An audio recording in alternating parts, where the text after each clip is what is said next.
అందరికీ నమస్కారం. మరి జగన్ ప్రభుత్వంలో దాచుకో కార్యక్రమంలో శ్రీకాకుళం జిల్లాలో జగనన్న కాలనీ పేరుతో జరిగిన మోసం ఈరోజు పత్రికల్లో వచ్చినాయి.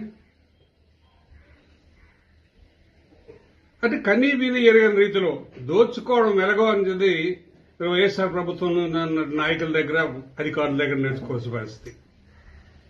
ఈవేళ శ్రీకాకుళంలో జరిగిన ఒక 11 లేఅవుట్లు, జగనన్న కాలనీలో వేసిన 11 లేఅవుట్లు చూసుకుంటే సుమారు 41 కోట్ల రూపాయలేమో అక్రమాలు జరిగాయని విజిలెన్స్ అధికారుల నివేదిక తేటతెల్లం చేస్తుంది.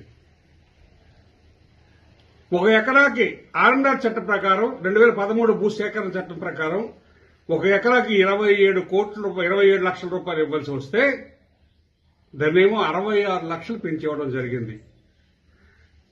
దీనికి జిల్లా సాంప్రదాయ కమిటీ పేరుతో జిల్లా collector, joint collector, RDO, housing EE, మరొక ఈఈ ఉండాలి. మరి మరొక ఈఈ లేకుండా రికార్డ్స్ లో మినిట్స్ కూడా పూర్తి చేయకుండా, మినిట్స్ కూడా లేకుండా మరి అధికారులు అప్పుడు ఉన్న వైఎస్ఆర్సీపీ నాయకులు అందరూ కుమ్మక్కై ఈ 11 లేఅవుట్లో చూసుకుంటే సుమారు 41 కోట్ల రూపాయలేమో దోపిడీ చేయడం జరిగిందని విజిలెన్స్ అధికారుల నివేదిక బట్టబయలు చేస్తుంది. దీనికి ఆ రోజు ఉన్నటువంటి అధికారుల సహకారం జిల్లా కలెక్టర్ గాని, జాయింట్ కలెక్టర్ గాని, అలాగే ఆర్డీఓ, ఈఈ గాని, హౌసింగ్ ఈఈ గాని, వీరందరూ కూడా బాధ్యులు. ప్రభుత్వం ఎవరు సొంతం కాదు, ఎవరు చుట్టం కాదు.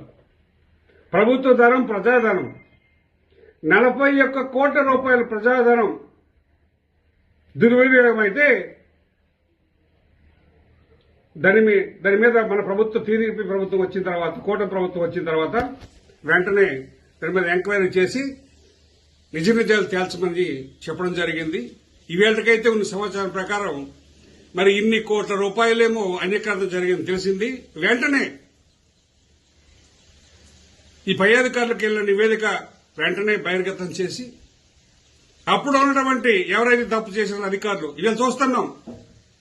ఐఏఎస్ అధికారులు, ఐపీఎస్ అధికారులు ఇవాళ ఇరుక్కున్న పద్ధతులు చూస్తుంటే మరి ఎంతో మంది ఐఏఎస్, ఐపీఎస్ అధికారులు ఇవాళ జైలుకు వెళ్లే పరిస్థితి వచ్చింది.